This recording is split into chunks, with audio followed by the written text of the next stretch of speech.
želimo da država Crna Gora bude prostran i komforan dom za svakog njenog građanina i da bude dobar i otvoren prijatelj svima u našem okruženju.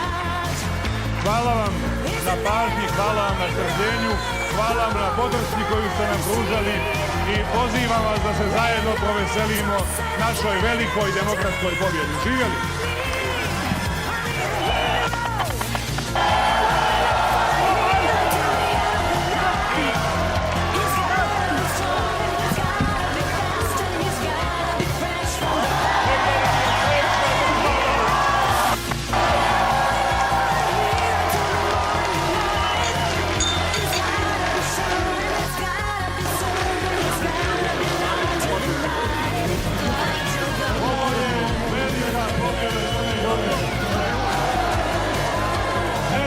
Zato što smo preskočili i oni zadatih 55%, ne samo zato što smo osvojili 45.000 glasova više od naših konkurenata,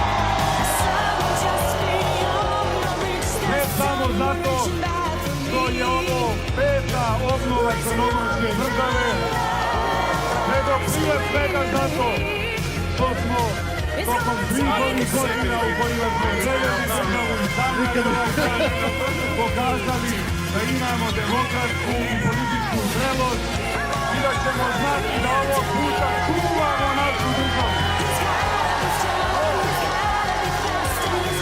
Nikada više nećemo dozvoliti da naša država dođe u pitanje.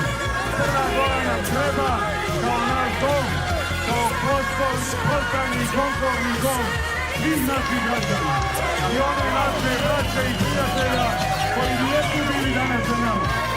Treba nam država da bi mogli da ostvarimo sve naše evropske ambicije, da što brže obezbijedimo Crnoj Gori mjesto u društvu razvijenih evropskih naroda i država.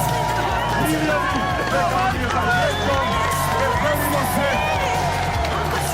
i našem veselju vodimo računa da se nikome ništa ne dogodi, da ne povrijedimo bilo koga, da se niko ne osjeti gubitnikom.